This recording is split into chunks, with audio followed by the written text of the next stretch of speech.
Hola a todos, espero que ustedes se encuentren bien. Today we are going to review the CSEC Spanish January 2026 paper 2. Mhm. Right, voy a compartir mi pantalla con ustedes. Okay, so as you know, the first section is always going to be the directed situations. You have 10 situations that you must respond to in Spanish, of course, right? But they will be described in English. Okay. So we don't need to read the instructions. We already know that. So let's get right into it. We're right. So A, your neighbor is planning a surprise birthday party for her son and wants your advice. Write the text message you send to her, giving a suggestion and saying how you can help. Okay, so obviously this situation requires two things. The first thing is that it requires elements. So the first element is that it requires you to give advice. And then you have to say how you can help. So there are many structures you can use for advice. I chose deberías invitar a todos sus compañeros. So you should invite all his friends. Y puedo llevar bebidas. I'm saying how you can help. So I can help by I can carry drinks. All right. So those are the two pieces of information that were necessary. You need to give advice, and then you have to say how you can help. And of course, deberías followed by the infinitive is just one of the many ways that you can give advice. Okay. All right. B. You have been doing well in school and your mother wants to reward you. Write the note she leaves on your bed saying how she feels about your good grades and how she proposes to reward you. Once again, two pieces of information. You need to say how she feels about your good grades and how she plans to reward you. So, estoy muy orgulloso de ti. Estoy muy orgulloso de ti. Orgullosa de ti. So that means I am very proud of you. Y, so that expresses how I feel. Y te voy a llevar a España. And I'm going to take you to Spain. So that's how I propose to reward you. So for the reward, you can simply use the simple future or the near future or the near future.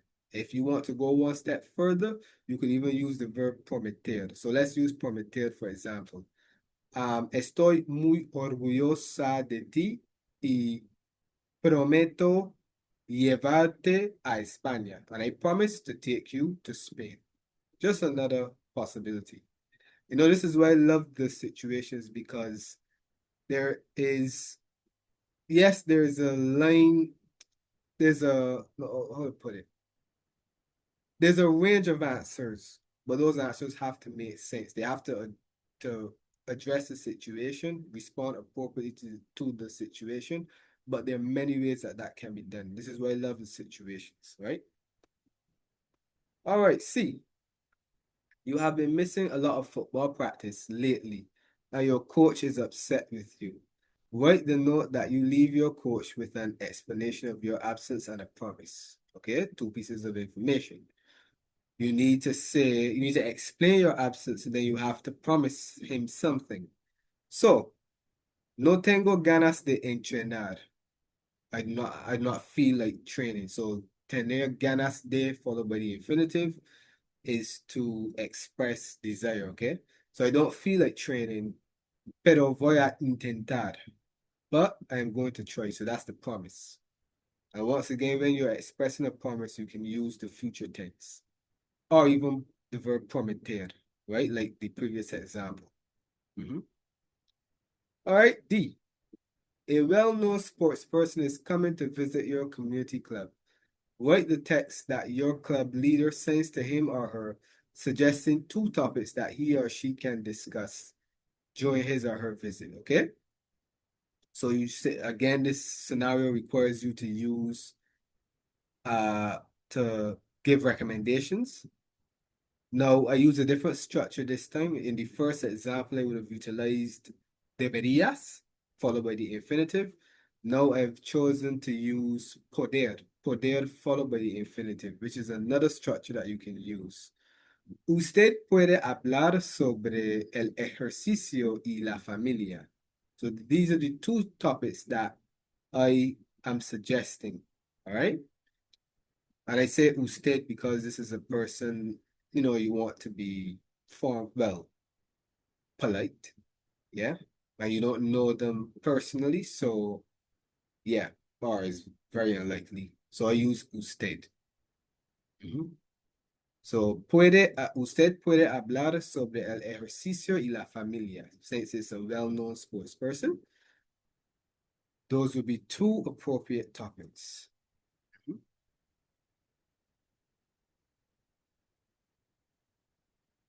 All right, continuing. E, your uncle is planning a family vacation and wants your father's advice.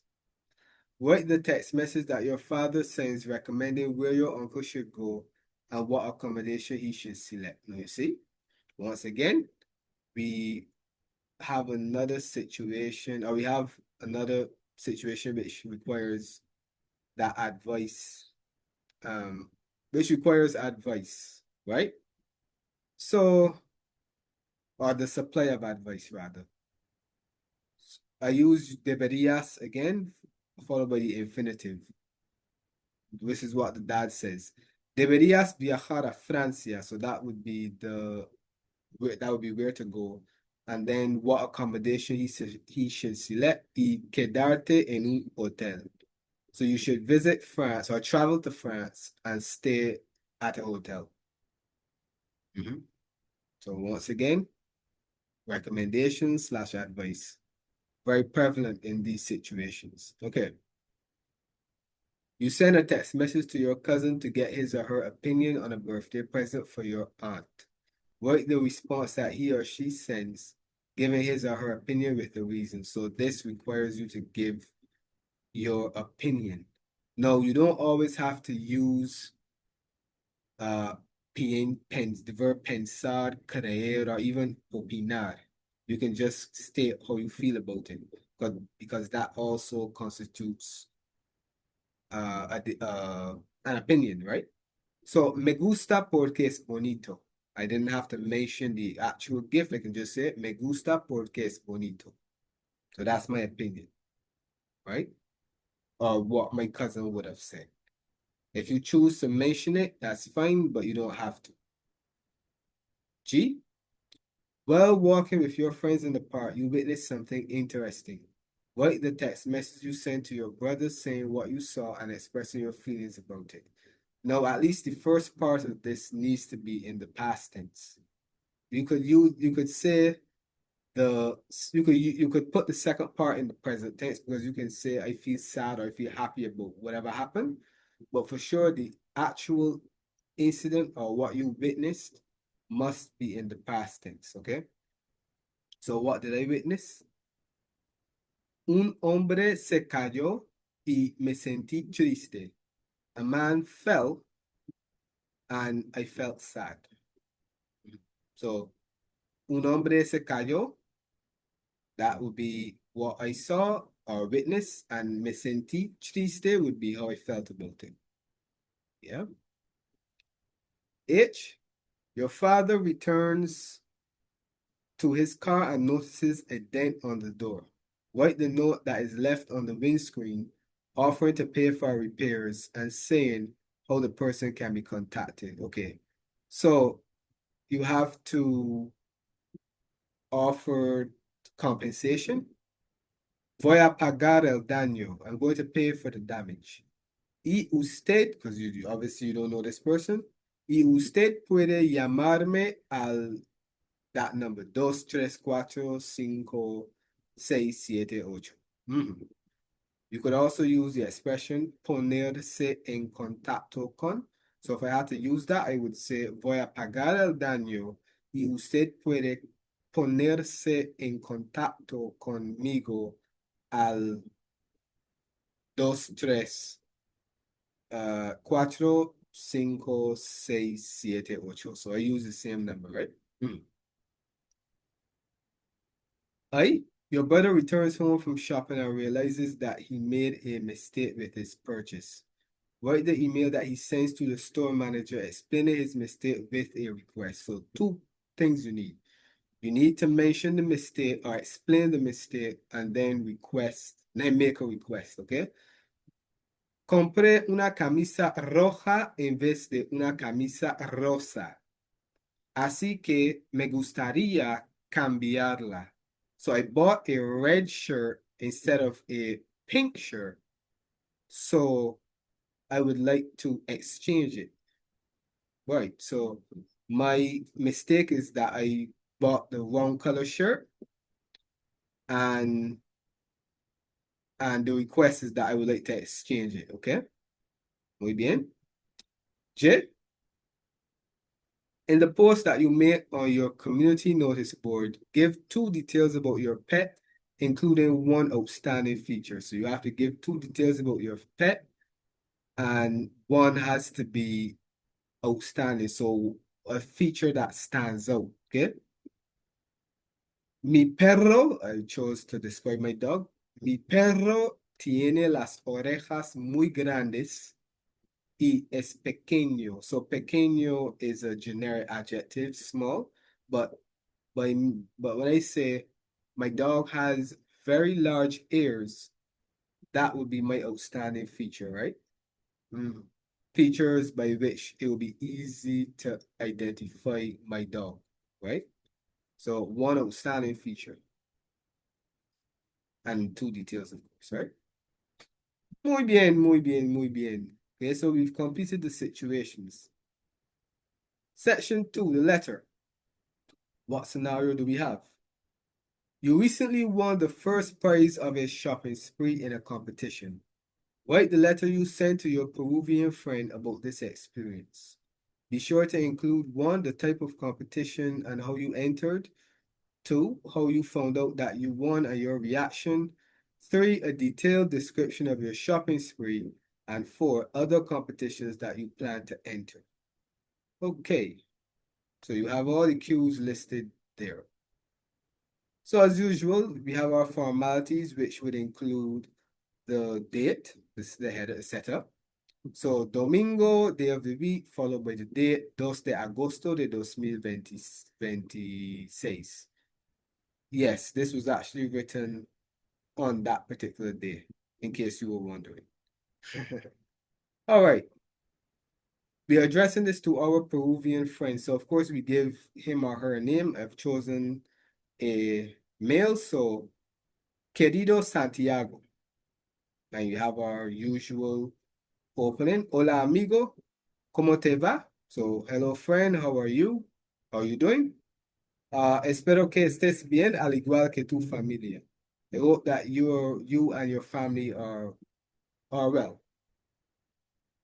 Now I introduce the purpose. Te escribo para contarte sobre una competición que gané. Because remember, you're talking about a first prize that you won in a shopping spree. So I'm writing to tell you about, pardon. I'm writing to tell you about a competition that I won. All right. So that's the purpose of the letter. What was the first cue? The first cue is type of competition and how you entered. So we're going to get to that. Antes de nada, fue organizada por mi supermercado favorito que se llamaba Massy. First of all, it was organized by my favorite supermarket, which was named Massy, right? Or called Massy. So I proceed to explain the competition. Los participantes tuvieron 1 minuto para recoger la mayor cantidad de artículos posible y después el participante cuyos artículos valían más ganaría. I know it's a mouthful, but let's break it down. So the participants had 1 minute to collect or gather the highest quantity of items possible And afterwards, the participant whose items were worth the most would win. So basically, I'm explaining the competition. So that would respond to the cue of the type of competition I enter. So you see that it's a shopping competition, right? So how did I enter? Para entrar en la competición, llené un formulario con mis datos personales. So to enter the competition, I filled out a form with my personal details. So that's the first cue. Yeah.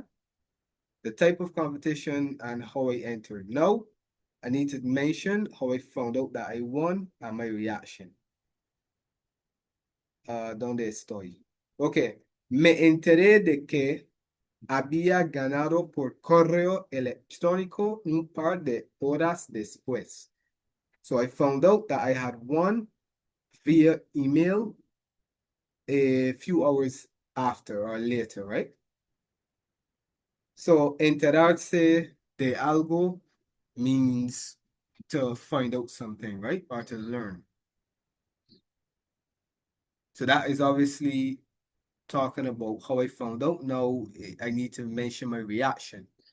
Yo había acumulado la mayor cantidad, right? Which explains why I won. So I had accumulated the highest quantity. Me sentí muy emocionado y aliviado porque quería ganar. I felt very excited and relieved because I wanted to win. Recogí dos detergentes. Oh, sorry. Before I read that, I need to look at the third cue, which is a detailed description of your shopping spree. So a detailed description. What did I buy? Recogí dos detergentes para ropa, 5 cartones de leche, 4 paquetes de pollo y una mochila. So I collected 2 laundry detergents, 5 cartons of milk, 4 packets of chicken, and a backpack. So I accumulated the most money. All right. And the last cue, other competitions that you plan to enter. Of course, the last cue always requires you to use the future tense. Pienso en entrar en algunas carreras porque soy muy rápido. I'm thinking about entering some races because I'm very fast. So that responds to the last cue, which is other competitions that I plan to enter. Espero verte pronto y cuídate. As a closing, I hope to see you soon and take care of yourself or take care. Un abrazo, Marcos. Say 130 words. Yeah, just by the lower limit because you have 130 to 150, right? Yeah, just by the lower limit. Okay, and you see 3 paragraphs, and I have my salutation and closing and my structure. All right, very nice. So let's go on to section 3, which is always the most difficult section on the paper 2. All right. So what's the scenario? The dialogue. You and your friend Alicia are planning to go to a concert. Write the dialogue between both of you giving your responses. So these are the cues. 1, feelings about attending the concert. 2, preparations for the concert, including transportation. 3, how they should dress for the concert. 4, duration of the concert and plans afterwards. And 5, discussion of tickets and costs. Now, they give you these cues to help you follow the dialogue because it is very possible that you may not understand everything that's being said because of vocabulary and whatnot. But that's the intention for you to be able to follow it. That's actually supposed to help. These are actually supposed to help you. Okay. So anytime you feel lost as to what you're to say, you can use these to assist. All right. But let's get to it. So you're having a conversation with your friend Alicia. So you're giving your responses. Alicia's responses are already there, right? So you would be 2. Obviously, the responses that are in black or bold, right? So we look at Alicia's first response. Yo también me siento igual. I also feel the same. Hace un rato que quería ver a Michelle, which is in concierto.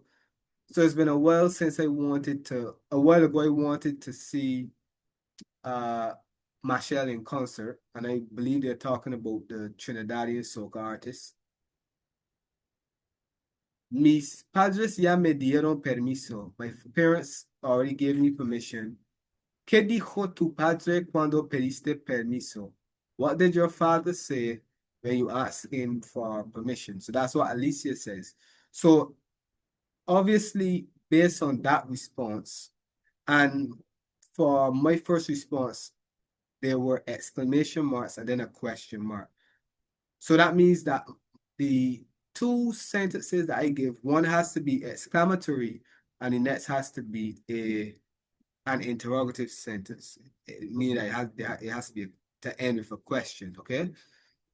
So based on what she says, it's obvious that I also have to express some sort of excitement for this concert because even the first cue says feelings about attending the concert. So I have to express some type of excitement. So I chose to say, estoy muy emocionado por este concierto. Okay, that was how I chose to express it. But I had to end for question. So the only question that would make sense, that would connect everything, would to answer how she feels as well. So, ¿cómo estás or cómo te sientes? I said, ¿cómo te sientes? And she said, yo también me siento igual. Because I could not have ended simply with the exclamatory sentence, given that there were question marks. All right? So that's my first response. All right? So let's look ahead now. Let's look at what Alicia says after. Entonces tienes que cumplir esta promesa, amiga. So you have to, what am I going to say? You have to, I want to say fulfill. I would just say follow through. You have to follow through with that promise, friend. Pues lo primero que tenemos que hacer es conseguir entradas para el concierto. So the first thing we have to do is to obtain tickets to the concert, right? Y después el transporte, and after transport. Preguntaste a tu hermano si nos puede llevar. ¿Qué dijo? Did you ask your brother if he can take us? What did he say? Okay, so let's go back to what she says initially. The last question or the last statement was, ¿Qué dijo tu padre cuando pediste permiso? All right? And then Alicia says, entonces tienes que cumplir esta promesa, amiga. So you have to make a promise to your parents because she asks you what did you say to your father or parents, doesn't matter. The first part asks what did your father say when you asked for permission, and then Alicia says afterwards, then you have to follow through with that promise. So in other words, my response has to be not only confirming that I was given permission, but under some sort of condition. So I said, mi padre dijo que sí, pero le prometí que no bebería alcohol. So my father said yes, but I promised him that I would not drink alcohol. And also, it ended with a question. So what would be logical question? Look at what she says after. She says, lo primero que tenemos que hacer es conseguir entradas para el concierto y después el transporte. So it's obvious that she's talking about what the preparations that they need to make for this concert.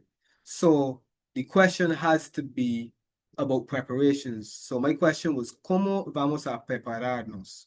And if you look at the second cue, preparations for the concert, including transportation. Guys, the cues help you. Please use them to your advantage, all right? All right, continuing. Preguntaste a tu hermano si nos puede llevar. ¿Qué dijo? So now she's asking about if the brother is available to take them. And what did he say? Okay, that's what she says. So let's skip to see what Alicia says after. Creo que tenemos que ir al centro comercial para comprar las entradas. I believe that we have to go to the mall to buy the tickets. Y si tu hermano no puede llevarnos al concierto, and if your brother cannot take us to the concert, ¿qué hacemos? What do we do? Obviously, if in the previous statement she asks, what did he say? And then she comes back and says afterwards, if your brother cannot take us, so there are two possibilities. You can either say, well, I won't say no. Well, yes, you could say no. So you could either say that the brother he is unable to do it or he isn't sure. Something to that effect that would make sense, right? But obviously he cannot say yes because of what follows. So that's the first part. Dijo que no estaba seguro. He said that he was not sure. All right. So that's that. You have to cast some sort of doubt with regard to the brother's availability. Then, where am I? Right. Right. And then she says that we have to go to the mall to get the tickets. And obviously the second part required a question. So if she says that we have to go to the mall to get the tickets, then the question obviously is where are we going to buy the tickets? Or where can the tickets be bought, or where are they available? So anything of that sort. So I said, ¿Dónde podemos comprar las entradas? So you have to make sure everything falls, and you get the clue to what you have to say from reading ahead as well as looking at the cues. All right. So after that, ¿qué hacemos? We go down to what she says after. Buena idea. Ese autobús es bastante grande y cómodo. Pero ¿cómo nos vestimos para un concierto de Michelle? ¿Qué ropa piensas llevar? Good idea.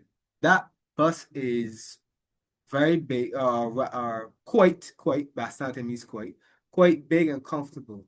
But how are we going to dress, or how do we dress for a Michelle concert? What clothes are you thinking about wearing? So obviously, here we have to talk about the bus because she says, ese autobús es bastante grande y cómodo. Remember, before they were talking about the brother not being able to, the possibility of the brother not being available. So they have to seek other transportation methods, or methods of transportation. So I say, podemos tomar el autobús que estará en nuestra escuela. We can take the bus that will be at our school. Ese autobús es para el público. Right. Buena idea, ese autobús es bastante grande y cómodo. You see? So we're talking about the transportation there. Yep. So you have to talk about taking the bus. And that one did not require any questions or exclamations. That just required a statement, right? All right, continuing. ¿Qué ropa piensas llevar? All right, let's see what Alicia says afterwards. Muy informal entonces, so very informal then. Tengo la ropa perfecta para la ocasión. I have the perfect clothes or clothing for the occasion. ¿A qué hora comienza el concierto y cuánto tiempo dura? What time does the concert begin and how long does it last? Obviously, my response has to be talking about the clothes that I intend to wear because the last part asks, ¿Qué ropa piensas llevar? So I have to talk about how I'm going to dress. And if you look at the cues, that is the third cue, how they should dress for the concert. I said, llevaré una camiseta, unos pantalones cortos y unas zapatillas. I will wear a t-shirt, short pants, and sneakers, right? She says obviously muy informal, entonces, so she is assessing the clothes that I am going to wear. All right, let's continue. So the next part, ¿a qué hora comienza el concierto y cuánto tiempo dura? So what time does it start? Uh, Perdón. How long does it last? So we skip. Bueno, si termina tan temprano, podemos ir al Club Morocco que está cerca. So obviously, um, bueno, si termina tan temprano. Well, if it ends if it ends so early, we can go to the Morocco club that is close. And remember, the previous questions were what time does it start and how long does it last? So you can answer that question. Comienza a las 5 y dura 2 horas, which means that it will end at 7. So you could even say it ends at that time, it termina a las 7, whatever the case may be. But obviously, you have to say what time it starts, and you have to give some indication as to how long it would last. Because if you say it starts at 5 and ends at 7, then you have indirectly stated how long it will last because that's just 2 hours. You understand? But I explicitly stated the duration time. And I had to end with an exclamatory sentence, so a question. No, sorry, interrogative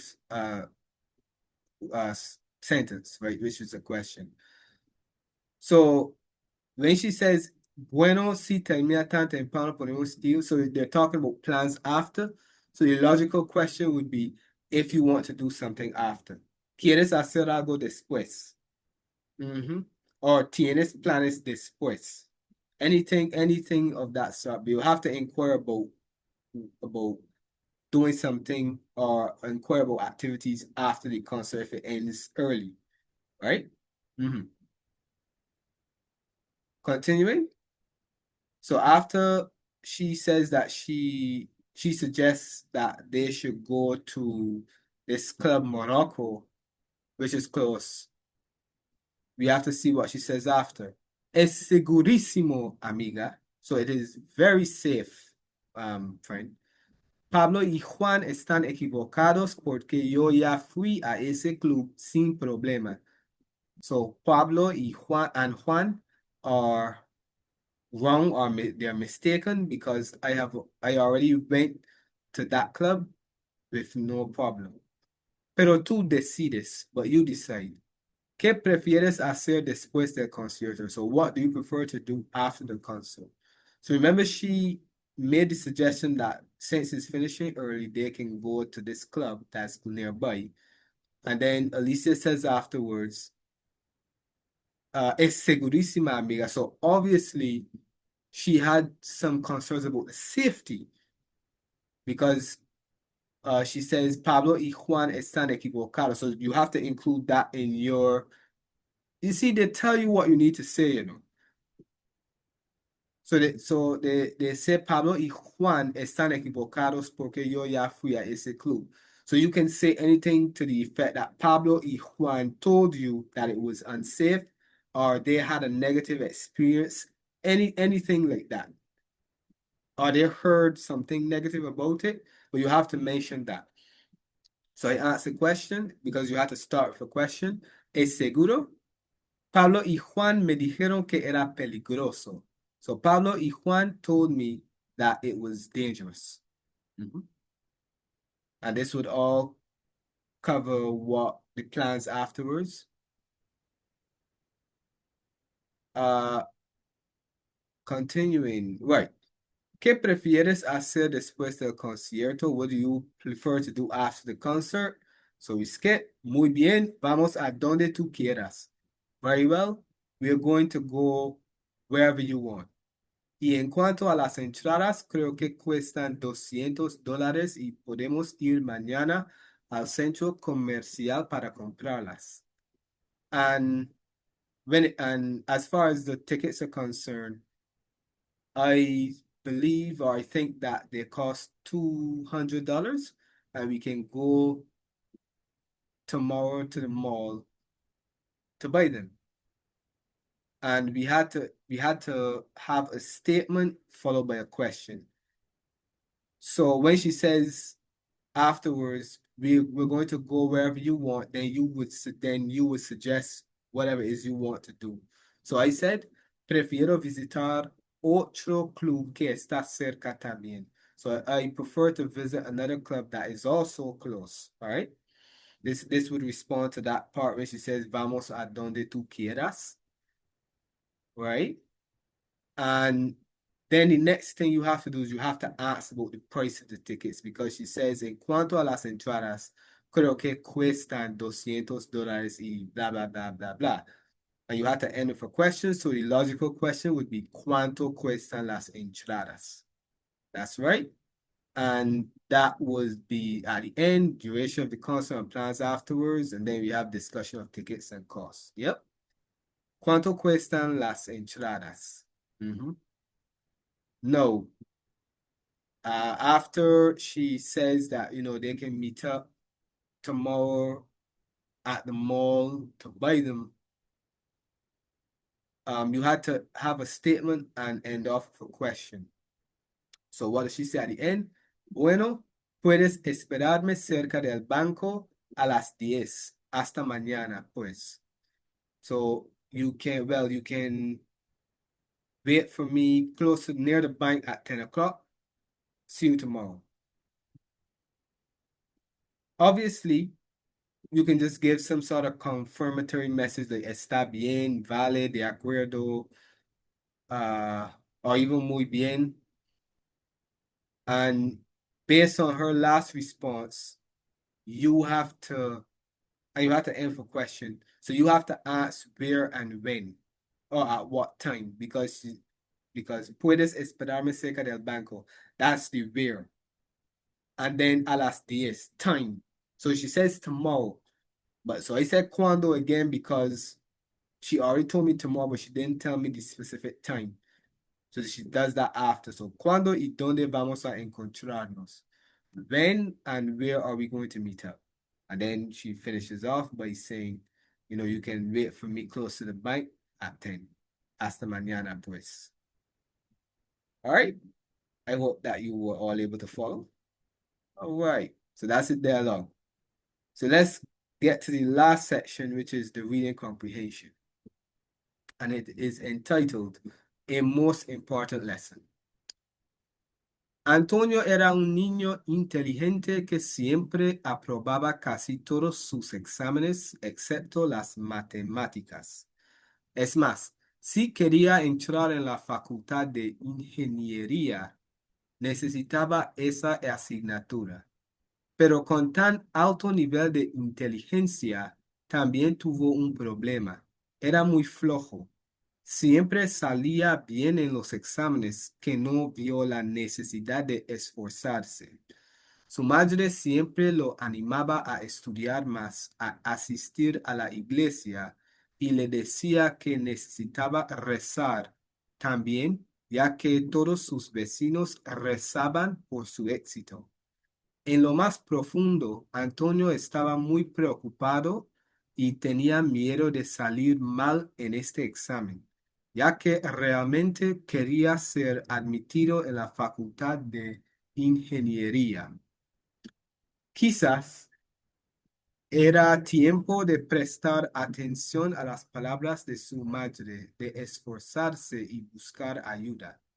Así, Antonio buscó ayuda con matemáticas e incluso empezó a rezar. Nunca había trabajado tanto. Al recibir sus resultados, Antonio estaba animado y aliviado porque aprobó matemáticas. Finalmente, se dio cuenta de que necesitaba esforzarse para alcanzar buenos resultados. Muy bien. All right. I'm sure that's a story that we all can relate to because we were all students at some point. All right. So you answer in English. What kind of boy was Antonio? It says, era un niño inteligente. So he was an intelligent boy. That was simple. How did Antonio always perform in examinations? So that is very specific. It says siempre, right? So that's the key. Everything that follows siempre would give you your answer. Que siempre aprobaba casi todos sus exámenes excepto las matemáticas. So it says that he always passed all his exams except for mathematics. Aprobar means to pass, right? All right, continuing. C. What was Antonio's main problem? So it says here, pero con tan alto nivel de inteligencia también tuvo un problema. So you see, when you have to answer these questions, you need to look up for keywords so that you can find the specific information that is required. Era muy flojo. So flojo means lazy, right? Flojo means lazy. So that's a problem. He was very lazy. And let's say you did not understand what flojo meant, or you never heard flojo before. They give you context clues to help you figure out that flojo means lazy, because it says, siempre salía bien en los exámenes que no vio la necesidad de esforzarse. When you say esforzar, what comes to mind? Like effort, right? So even if you did not know that flojo meant lazy, by looking at what follows, that should help you figure out that flojo meant lazy, because it says he always did well in his exams, so much so that he didn't see the need to make an effort, right? You could, even if you said apathetic, that would also be acceptable, right? Okay, that's C. So D. Outline what contributed to Antonio's problem. So what contributed to it? So that's right here. Because he always performed well in his exams, he didn't see the need to study. Siempre salía bien en los exámenes que no vio la necesidad de esforzarse. Yes. So that was the problem. He always performed well on his exams, so he did not think it was necessary to make an effort or to apply himself. Okay, E. What three things did Antonio's mother urge him to do? All right, so let's continue. So, su madre siempre lo animaba a estudiar más. 1. She always encouraged him to study more. 2. A asistir a la iglesia, to attend church. Y le decía que necesitaba rezar también. And he needed to pray. And let's say you didn't know what rezar meant to pray. You hear iglesia, so yeah, hopefully you'll be able to make the connection. But rezar means to pray, all right? So he needed to study more, attend church, and pray. So those were the three things, all right? F, what did Antonio's neighbors do for him? So that was mentioned right after. Todos sus vecinos rezaban por su éxito. So his neighbors prayed for his success. G, what two emotions would describe how Antonio really felt about his situation? That was mentioned afterwards. En lo más profundo, Antonio estaba muy preocupado, worried, y tenía miedo de salir mal en este examen. And he was afraid of failing or doing badly in the exam. So you can say fear and worry, or he was afraid and worried, okay? So those were the two emotions. He was very worried and afraid. All right, H. What three decisions did Antonio make? Okay, so, right. So it says, quizás era tiempo de prestar atención a las palabras de su madre, de esforzarse y buscar ayuda. So maybe it was time to, heed his mother's words or listen to his mother, to apply himself more or to make an effort and to look for help or seek help, right? So he looked for help with mass and he began to pray. So they said, what three decisions did he make? So the first decision would have been he looked to he searched for help for mathematics. He sought math lessons, if you will. He began to pray, and he started to apply himself more. So those were the three things that he did, right? So those were the three decisions that he made. What two emotions would describe how Antonio felt upon receiving his results? It says, al recibir sus resultados, Antonio estaba animado y aliviado. So animado, you could say that meant he felt good, encouraged, anything like that, and relieved. Aliviado means relieved. Yeah. So happy and relieved. You could also say encouraged, but encouraged and happy has similar. They may not be the same, but the meaning is still there. That he was feeling good, right? Jay, explain what we could learn from Antonio's experience. So the last question always requires you to give your opinion based on what you have read and understood. We can learn that effort will always guarantee success. Antonio struggled with mathematics, but after he took the initiative to get help, he succeeded. So that's the theme. And that's what it says. Was it something important lesson? What's the title again? A most important lesson. Yes.